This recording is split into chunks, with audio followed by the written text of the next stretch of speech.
Hello बच्चों, welcome to Aspire academy. मेरा नाम है MK सर। क्या हाल है? सब बढ़िया है। देखो, आज हम लोग सॉलिड स्टेट का लेक्चर नंबर 2 पढ़ेंगे। काफ़ी बेहतरीन होने वाला है। इसमें हम लोग आज दो टॉपिक डिस्कस करेंगे। एक कि हम लोग किसी भी क्रिस्टल्स में एटम्स की संख्या कितना होता है उसको फाइंड आउट करेंगे। और दूसरा, उसमें क्यूबिक क्रिस्टल्स में हम लोग एटम्स कैलकुलेट करने के बाद जो एटम हमारे पास होगा उस एटम का रेडियस जानने की कोशिश करेंगे। ठीक है, और उसके साथ साथ कुछ हम लोग बेहतरीन प्रॉब्लम भी आज के इस लेक्चर में हम लोग बनेंगे। ठीक है, तो आइए हम लोग सबसे पहले शुरू करते हैं कि नंबर ऑफ एटम्स किसी पर्टिकुलर यूनिट सेल में कितना होता है, उसी पर चर्चा हम लोग करेंगे। ठीक है, और उसका रेडियस क्या होता है। ठीक, जैसे देखो, पहला जो हमारे पास प्रॉब्लम है, इस प्रॉब्लम में कह रहा है कि सिंपल क्यूबिक यूनिट सेल के लिए एटम्स क्या हो गए। ठीक है, इसमें देखो लैटिस पॉइंट जो है वो लोकेटेड है कहाँ? कॉर्नर पर। ठीक है, कहाँ है? कॉर्नर ऑफ क्यूब पर है। तो देखो, सबसे पहले हम लोग क्या करेंगे कि एक क्यूब ड्रॉ करेंगे। ठीक है ना, तो ये है cube.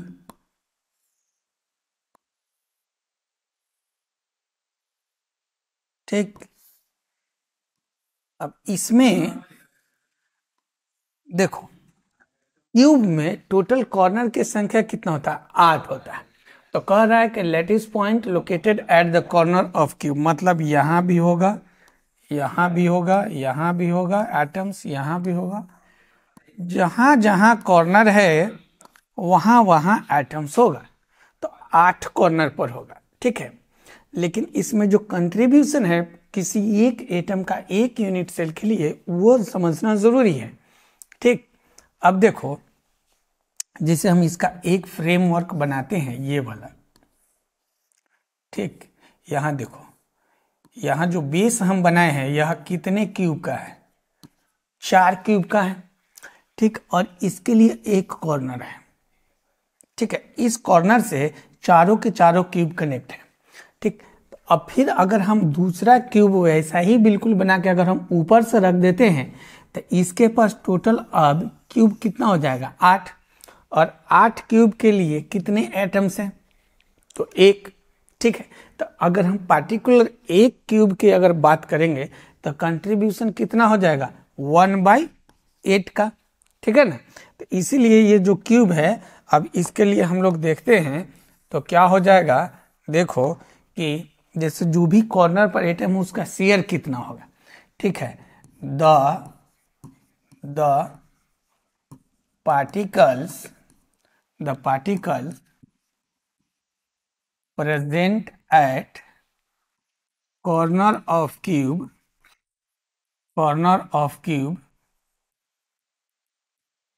which is shared by 8 unit cell and hence it contributes 1/8 to a particular unit cell।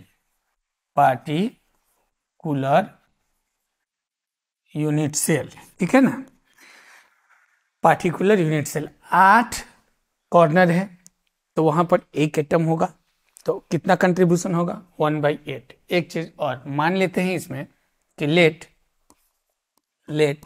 Number of atoms in unit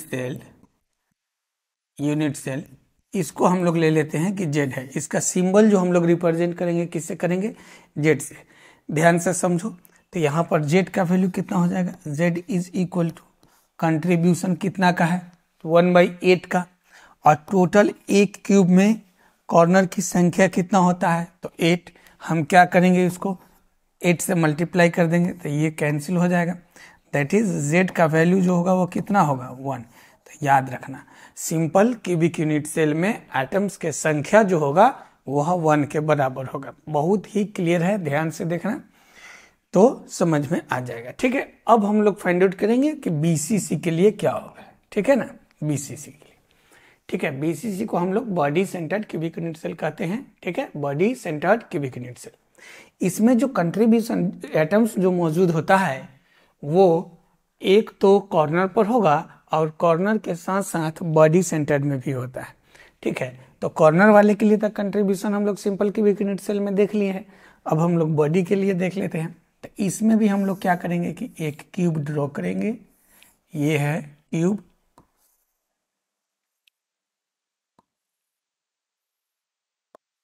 ठीक है। अब देखो देखो अब यहां से देखो, कॉर्नर पर तो एटम्स रहेगा, क्यूब है तो 8 कॉर्नर होगा और आठों के आठों कॉर्नर पर होगा। उसके साथ साथ एक बॉडी में भी होगा। ठीक है, इसी को हम लोग कहते हैं बॉडी सेंटर्ड। इसको क्या कहते हैं? Body centred. ठीक है, जो बीच में है। तो अब बताओ, कोई भी एक रूम में अगर बीच में हम फैन लगा देते हैं तो उसका हवा दूसरे रूम में जाएगा? नहीं जाएगा। जैसे यहाँ जो ये क्यूब है इसके बीच में एटम है तो ये किसी और क्यूब से तो शेयर नहीं करेगा। तो इसलिए यहाँ जो जेड का वैल्यू होगा, अब देखो कॉर्नर के लिए हम लोगों को पता है कंट्रीब्यूशन कितना होता है, 1/8 इंटू कॉर्नर की संख्या कितना, तो 8। तो क्या करेंगे, इसको 8 से मल्टीप्लाई कर देंगे। अब प्लस पीसीसी में बॉडी सेंटर में याद रखना एटम्स एक ही होता है। तब क्या हो जाएगा, फिर यहाँ 8 से 8 कैंसिल हो जाएगा तो z का वैल्यू कितना हो जाएगा, 1 + 1 that is z is equal to 2। ठीक है ना। तब बीसीसी में एटम्स की संख्या कितना हो गया, 2। याद रखना इसको। ठीक है, इसके बाद हम लोग फाइंड आउट करेंगे फेस के लिए। ठीक है, तो देखो face centred cubic unit cell में एटम्स जो होगा, एटम्स वो कहाँ कहाँ होगा, एक कॉर्नर पर होगा और कॉर्नर के अलावा सभी फेस पर होगा। तो क्यूब में फेस देखो कॉर्नर के से 8 होता है, तो उसी तरह से अगर हम फेस की बात करेंगे तो फेस कितना हो जाएगा, 6। देखो 4 तो दीवार हो गया, 1 2 3 और 1 4, ऊपर और नीचे कितना हो गया, टोटल कुल मिला के 6 हो गया। ठीक है, तो सबसे पहले हम लोग क्यूब ड्रॉ करते हैं, उसके बाद हम लोग कंट्रीब्यूशन जो रिलेटिव शेयरिंग है फेस के लिए हम लोग उसको फाइंड आउट करेंगे। उसके बाद हम लोग फिर उसके लिए जेड का वैल्यू कैलकुलेट करेंगे। उसके बाद एक ट्रिक बताएंगे जिससे याद हो जाएगा एटम्स की संख्या कितना होता है। तो देखो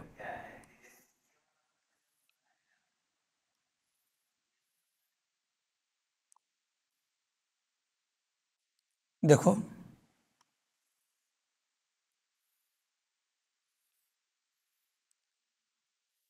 1 2 3 और 4। देखो तो एक कह रहा है कि कॉर्नर पर एटम होगा, तो हम सभी कॉर्नर पर एटम्स का अरेंजमेंट कर दिए। ठीक है, जितने भी एटम्स है उसको कॉर्नर पर कर दिया। उसके बाद कह रहा है कि सभी फेस पर होगा एटम्स। तो 1 2 3 4, एक ऊपर के लिए बना देते हैं और एक नीचे के लिए बना देते हैं। तो कॉर्नर के लिए हमको और आपको सबको पता है कि कंट्रीब्यूशन जो होगा 1/8 का होगा। अब हम लोग बात करेंगे कि फेस पर कितना होगा। ठीक है ना, फेस के लिए कितना होगा। ठीक, तो देखो क्या हो जाएगा, the particles present at face which is shared by two unit cell and hence it contributes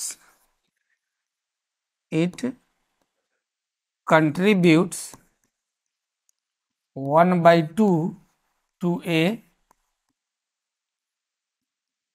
particular unit cell.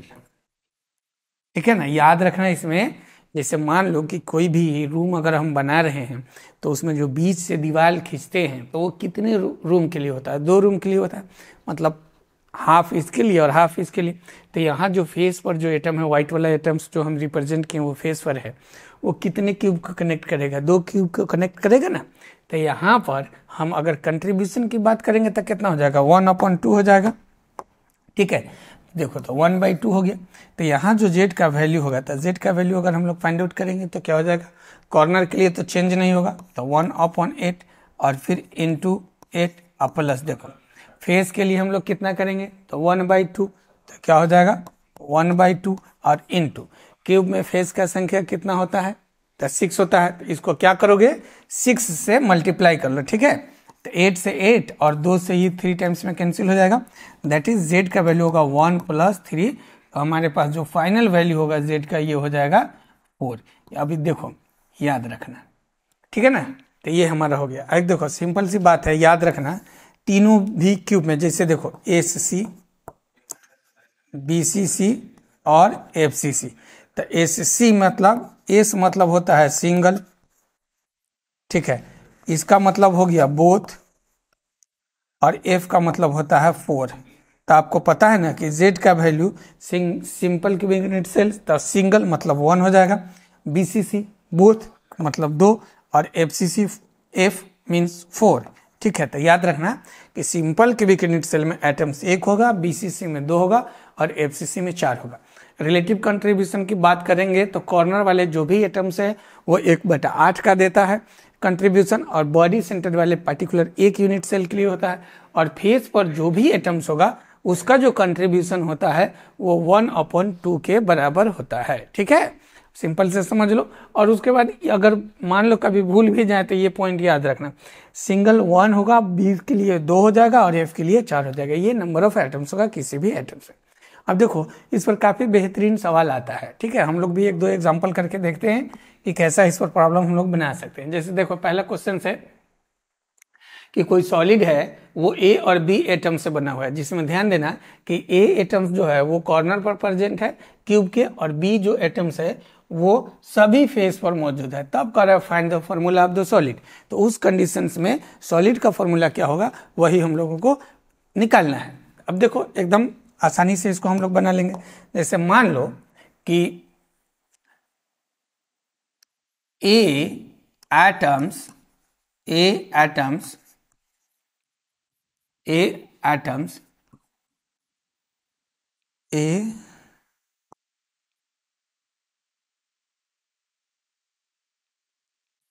जो है ए एटम प्रेजेंट एट कॉर्नर। ए कहाँ मौजूद है, कॉर्नर पर है।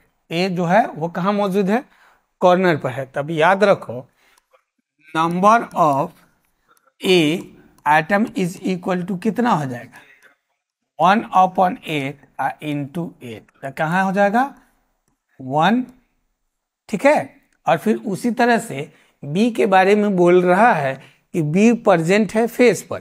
तो क्या करोगे, लिख लेना कि B atoms are present at face, ठीक है, फेस। तो नंबर ऑफ बी एटम्स क्या हो जाएगा, number of B atoms is equal to, देखो तो फेस के लिए रिलेटिव कंट्रीब्यूशन कितना होता है, तो 1/2 याद रखना, तो 1/2। और देखो कुल मिला के क्यूब में फेस की संख्या कितना होता है 6। तो 1/2 को हम क्या करेंगे, मल्टीप्लाई कर लेंगे 6 से। तो यहाँ पर कितना आ गया 3। जब दोनों एटम्स का संख्या निकाल लोगे उसके बाद क्या करना कि रेशियो निकाल लेना। तो अगर हम रेशियो लेते हैं A/B का, तो A का संख्या कितना है 1 और B का संख्या कितना है 3। तो क्या हो जाएगा, फॉर्मूला जो होगा यह हो जाएगा A1:3 का, मतलब A1 और B3। यही हमारा इस प्रॉब्लम का सॉल्यूशन है, ठीक है। इस तरह के प्रॉब्लम भी हम लोगों से पूछा जाएगा, इसको ध्यान में रखना। चलो नेक्स्ट हम लोग क्वेश्चंस की बात करते हैं। तो नेक्स्ट क्वेश्चन हमारे पास है, क्या कह रहा है कि solid is formed by A and B elements, जिसमें ए प्रेजेंट है कॉर्नर पर और बी प्रेजेंट है ईच फेस पर, ठीक है। इसमें भी सवाल वैसे ही है लगभग, कह रहा है कि कॉर्नर पर है ए और बी जो है वो सभी फेस पर है। अब वहां से देखो कह रहा है कि when 1 atom of the face is remove, अगर फेस पर से एक एटम को हम रिमूव कर लेते हैं उसके बाद सॉलिड का फॉर्मूला क्या होगा। ठीक है, तो आइए हम लोग बनाते हैं। देखो सॉल्यूशन कह रहा है कि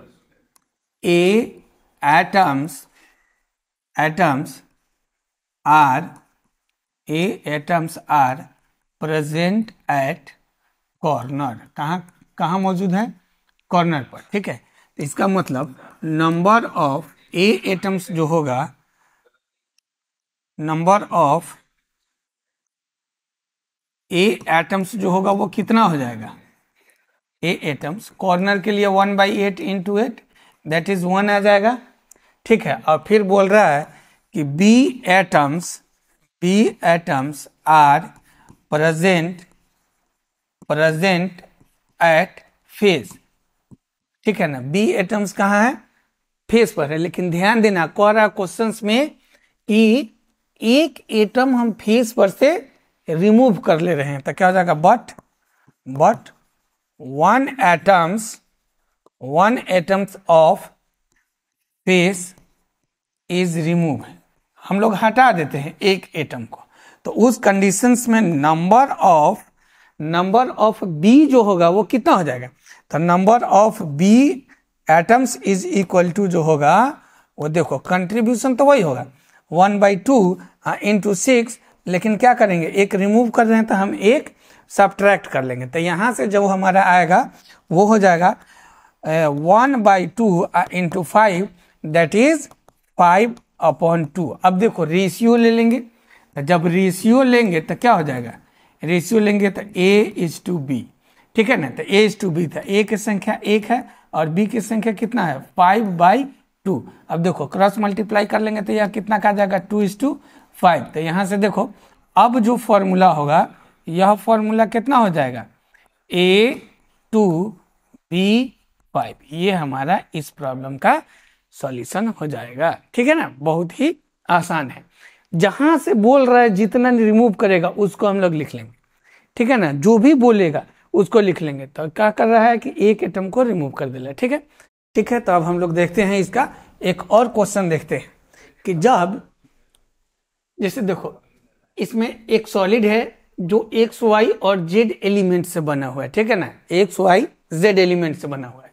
इसमें कह रहा है कि एक्स जो प्रेजेंट है कॉर्नर पर है, वाई प्रेजेंट है बॉडी सेंटर पर और जेड प्रेजेंट है फेस पर। ठीक, अब मेन पॉइंट है कि अगर एक एटम कॉर्नर पर से रिमूव कर लेते हैं तो उस कंडीशन में जो क्रिस्टल बनेगा या क्रिस्टलाइन सॉलिड बनेगा उसका फॉर्मूला क्या होगा। ठीक है, तो हम लोग सबसे पहले number of atoms find out करेंगे जैसे प्रीवियस क्वेश्चंस में किए हैं। ठीक है, तो देखिए इसमें भी हम वही काम करेंगे कि देखो एक्स कहाँ प्रेजेंट है?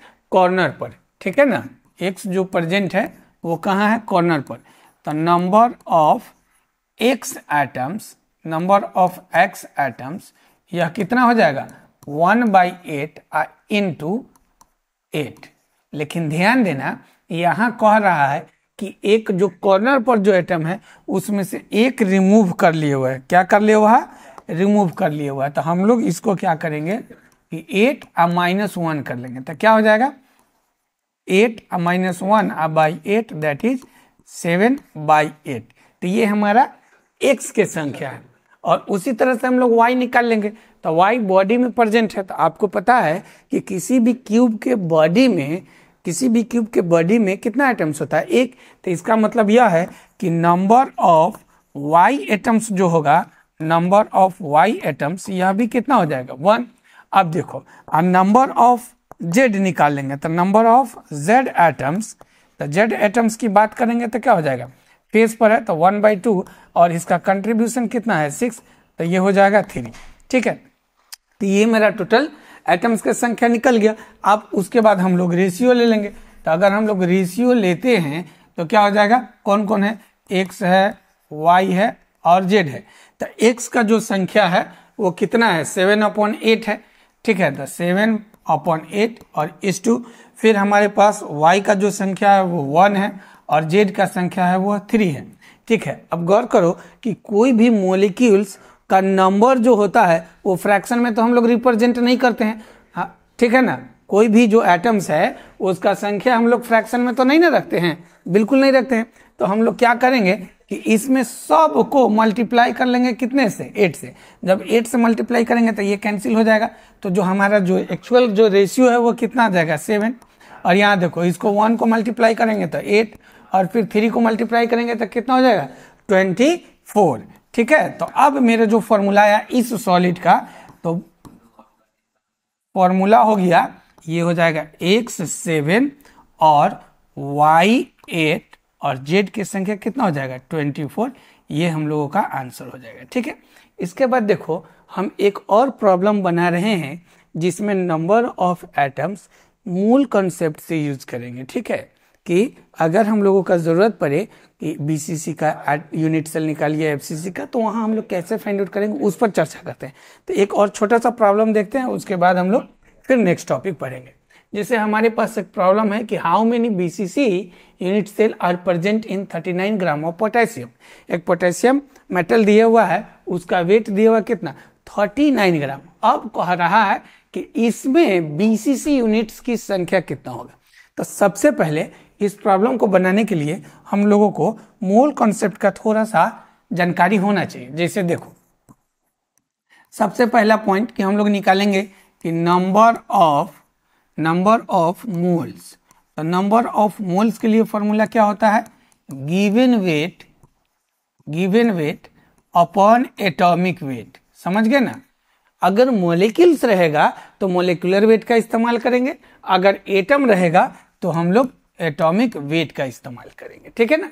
तो इस प्रॉब्लम में गिवन वेट है 39 और एटम्स कौन है, पोटेशियम। तो देखो पोटेशियम का स्टेबल मास नंबर 40 होता है, लेकिन चूंकि वेट जो है वो 39 है, तो हम लोग यहाँ जो वेट लेंगे पोटेशियम का एटॉमिक वेट वो 39 ही लेंगे। ठीक है, तो यहाँ से यहाँ कैंसिल हो जाएगा, तो आ गया 1। अब देखो, अब मोल्स हमको मालूम है, तो एटम्स के लिए एक और फॉर्मूला होता है मोल्स का कि number of moles is equal to number of atoms by Avogadro's number. ठीक है, तो एवोगाड्रोज नंबर का हम लोग सिंबल रिप्रेजेंट करेंगे Na। अब हमको नंबर ऑफ एटम्स चाहिए, तो क्या करेंगे, क्रॉस मल्टीप्लाई कर लेंगे। This means that number of atoms is equal to क्या हो जाएगा, नंबर ऑफ मोल्स और इनटू एवोगाड्रोज नंबर। ठीक है, तो नंबर ऑफ मोल्स कितना है, 1, तो 1 into Na, that is number of atoms जो होगा हमारे पास Na होगा। ठीक है, अब गौर करो कि जब एटम्स के संख्या हम लोग निकाल चुके हैं, तो एक बात हम लोगों को पता होना चाहिए कि बीसीसी में एटम्स की संख्या कितना होता है, 2। ठीक है, तो BCC contain 2 atoms of single unit. ठीक है, एक यूनिट बीसीसी में एटम्स की संख्या कितना होता है, 2 होता है। तो अब हम क्या करेंगे, इस नंबर को अगर हम 2 से डिवाइड कर देंगे तो number of BCC unit cells आ जाएगा। तो देखो, तो क्या हो जाएगा, number of BCC unit cells is equal to, देखो तो number of atoms by 2, Avogadro's number by 2, ये हम लोगों का आंसर हो जाएगा। मतलब option number A correct answer है। तो इसमें हम लोगों को थोड़ा सा मोल कंसेप्ट का यूज करना था। ठीक है, अब जो हम लोग पढ़ेंगे कि जो भी हम लोग टॉपिक कैलकुलेट किए हैं उसका एटॉमिक रेडियस कैसे हम लोग फाइंड आउट करेंगे। ठीक है, बहुत आसान है, मजा आएगा। देखिए, जैसे कि डिटर्मिनेशन ऑफ एटॉमिक रेडियस। ठीक है, तो इसमें हम लोग देखो कुछ वर्ड्स मान लेते हैं। ठीक, जैसे कि let atomic radius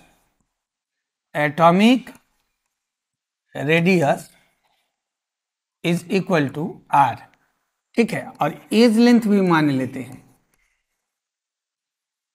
as length of cube, यह जो है इसको हम लोग मान लेते हैं 1।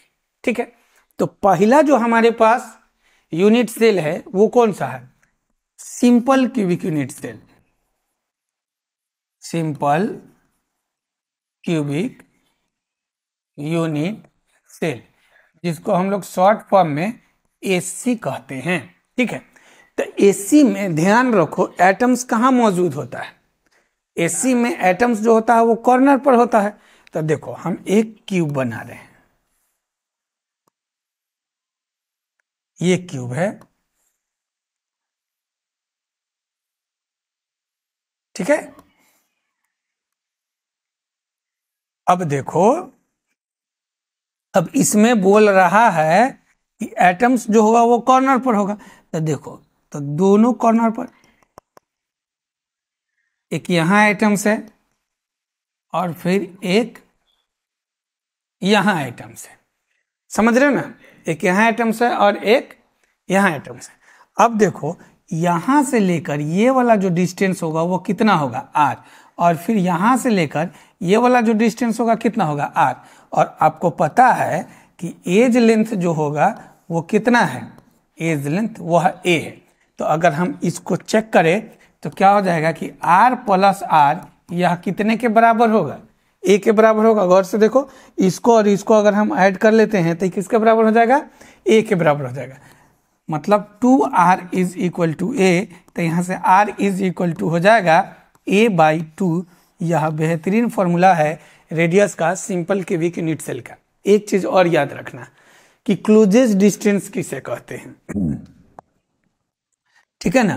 क्लोजेस्ट डिस्टेंस किसे कहते हैं, क्लोजेस्ट डिस्टेंस, क्लोजेस्ट डिस्टेंस को हम लोग x मान लेते हैं, ठीक है। तो क्लोजेस्ट डिस्टेंस जो होता है यह होता है कि the distance between two respective nuclei, दो रिस्पेक्टिव न्यूक्लियाई के बीच के डिस्टेंस को हम लोग क्लोजेस्ट डिस्टेंस कहते हैं, ठीक है ना। The distance between two respective nuclei, तो क्या हो जाएगा, the distance between two respective nuclei, दो न्यूक्लियाई की बीच की दूरी को हम लोग कहते हैं क्लोजेस्ट डिस्टेंस। अब देखो, तो वो जो डिस्टेंस होगा, देखो एक एटम यहाँ है, एक एटम यहाँ है, इसका न्यूक्लियस यहाँ है, इसका न्यूक्लियस यहाँ है। अब इसी डिस्टेंस को हम लोग क्लोजेस्ट डिस्टेंस कहते हैं। अब देखो यह आर है तो यह भी आर है, तो मतलब closest distance x is equal to, वह कितने के बराबर है, 2r के बराबर है। मतलब 2 इंटू रेडियस, मतलब इसको और हम लोग कह सकते हैं कि जो डायमीटर होगा ना, डायमीटर वही होता है क्लोजेस्ट डिस्टेंस। अब देखो, तो यहाँ पर x इज इक्वल टू क्या हो जाएगा, 2 इंटू रेडियस कितना है, a/2, तो क्या हो जाएगा a/2। तो 2 से 2 कैंसिल, मतलब x का वैल्यू जो होगा वो किसके बराबर हो जाएगा, a के बराबर हो जाएगा। इसी को हम लोग क्लोजेस्ट डिस्टेंस कहते हैं। हमेशा याद रखना, क्लोजेस्ट डिस्टेंस रेडियस के 2 गुना होता है, ठीक है ना, रेडियस के 2 गुना होता है, तो याद रखना, ठीक है। और सिंपल क्यूबिक यूनिट सेल के लिए रेडियस कितना है, a/2, ठीक है। उसके बाद अब हम लोग फाइंड आउट करेंगे बीसीसी के लिए, ठीक है। तो बीसीसी के लिए भी क्या करते हैं कि एक पहले हम लोग क्यूब ड्रॉ करते हैं। जैसे देखो, ये एक क्यूब है। अब आपको पता है कि बीसीसी में एटम्स कहाँ कहाँ होता है, एक तो कॉर्नर पर होगा और कॉर्नर के साथ साथ बॉडी सेंटर में भी होता है, ठीक है ना। देखो, ठीक है, तो अब देखो एक एटम हम इस कॉर्नर पर ले रहे हैं, ठीक है, और दूसरा जो होगा ये बॉडी में होगा, ठीक है ना, ठीक है। और ये तीसरा आइटम। अब देखो, एक हम डायगोनल लेते हैं ए से डी तक, ए से लेकर डी तक, ये जो हम ले रहे हैं ये डायगोनल है, ठीक है ना। और इसका एज लेंथ जो होगा वह ए है, ठीक है। अब ध्यान से देखो कि ए डी हमारा क्या है, ए डी बॉडी डायगोनल है, बॉडी डायगोनल है। और आपको पता है कि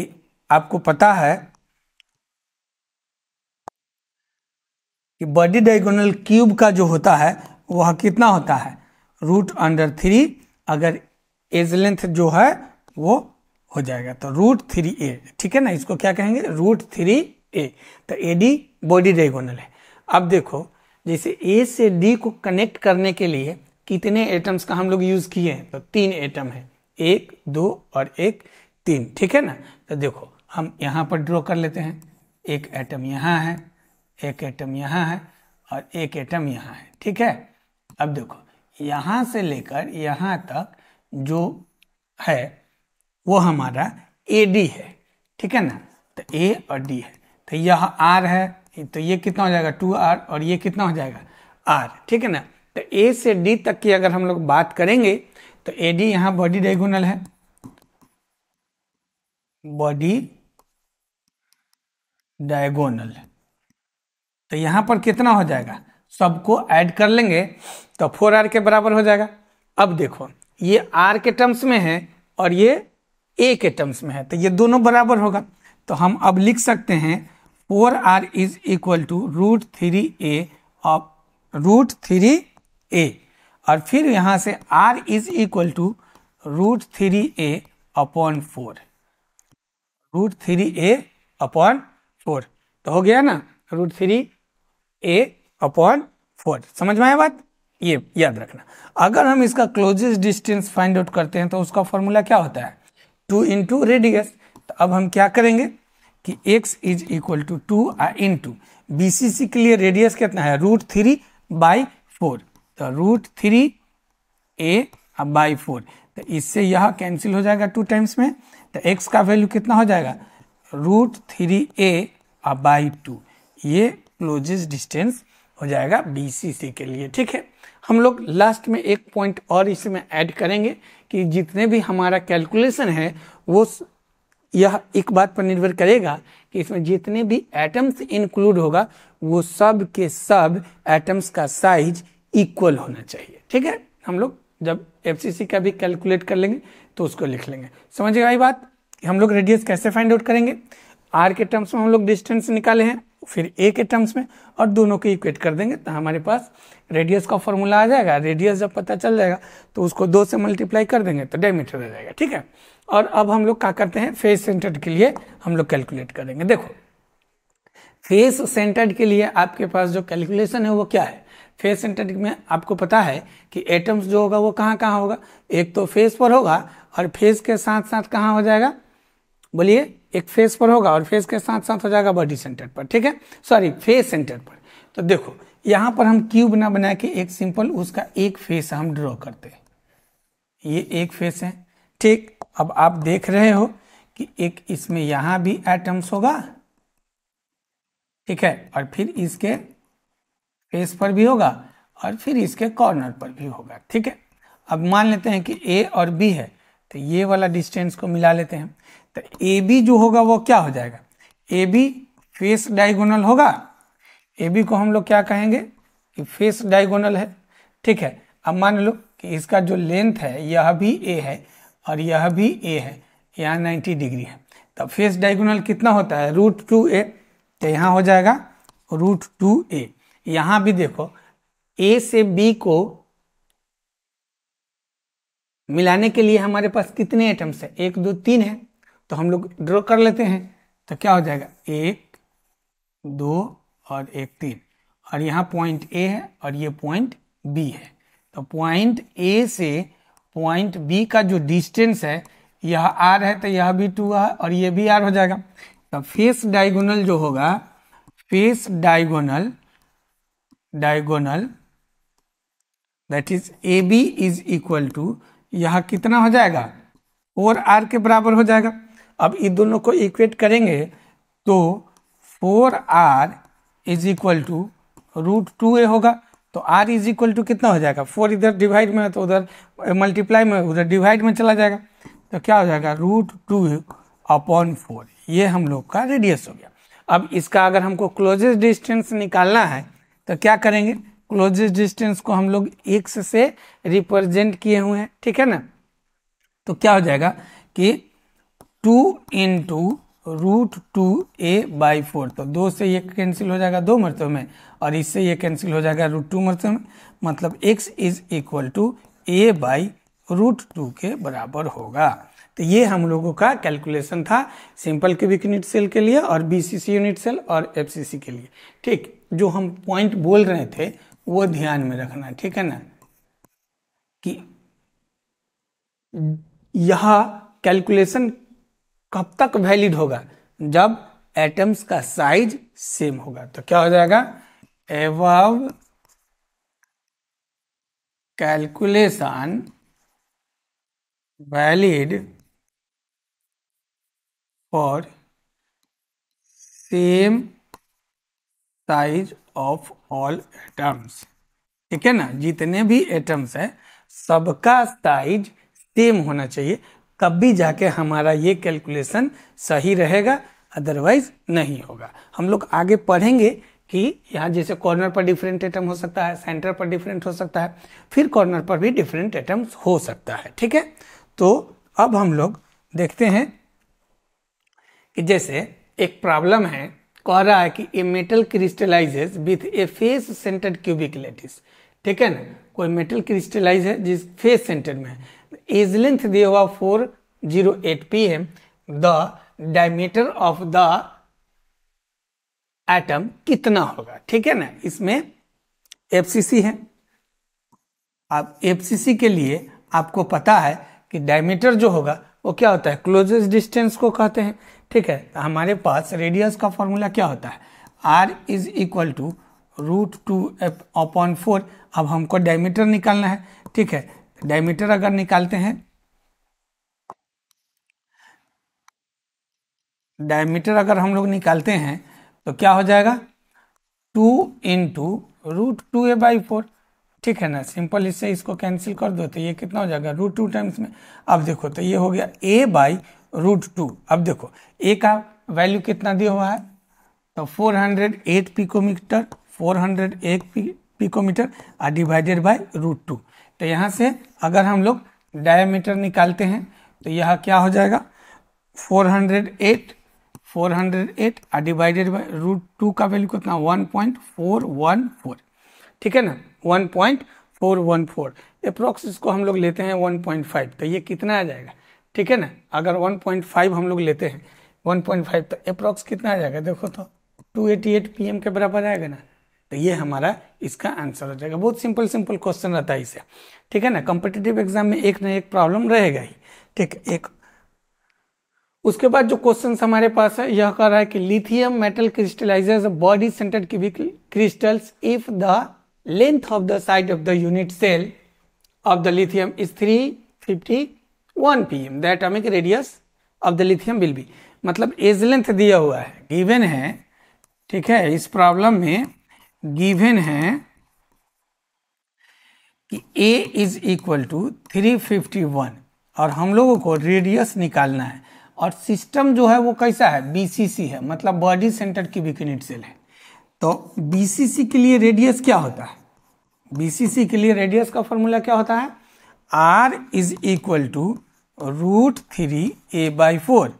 देखो तो r is equal to √3a/4 है, तो कितना हो जाएगा, r is equal to √3 × 351 divided by 4। देखो इससे इसको हम लोग कैंसिल कर देंगे तो ये आ जाएगा 87.75।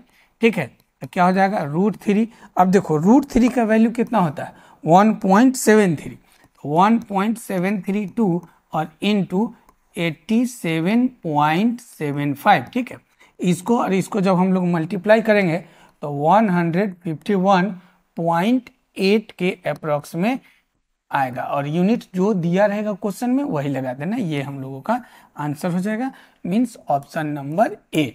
ठीक है, उसके बाद देखो नेक्स्ट जो हमारा टॉपिक होगा वो टॉपिक होगा कि किसी भी क्यूबिक क्रिस्टल का हम लोग डेंसिटी कैसे फाइंड आउट करेंगे, और उसका पैकिंग फ्रैक्शन क्या होता है, और उसके साथ हम लोग हेक्सागोनल क्लोज पैक पर भी चर्चा करेंगे।